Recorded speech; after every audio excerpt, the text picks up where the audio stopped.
Interest on capital. What is capital?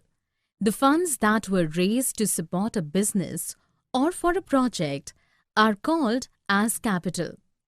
It is the wealth of a business gathered over a period of time. It is calculated by capital is equal to assets minus liabilities. Capital can also mean ownership in a firm. Interest on capital. Interest on capital is the amount payable on the additional capital to the partner. It happens in the business at times. A businessman wants to know the profit of the business after giving the interest on capital.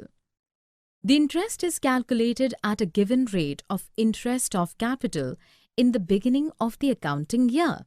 If suppose additional amount of capital is added in the business during the accounting year, then the interest on capital will be calculated on that amount from the date when it was added to business.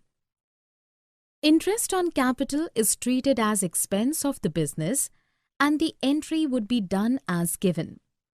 In the final accounts, it is shown as expense in the debit side of the profit and loss account and added to capital in the balance sheet.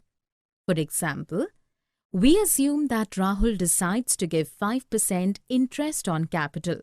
The amount of interest on capital in that case would be 5% of 12,000, that amounts to be 600 rupees. The interest on capital would be, in the balance sheet, it should be added into the capital. The adjustment would be done as done in referred image.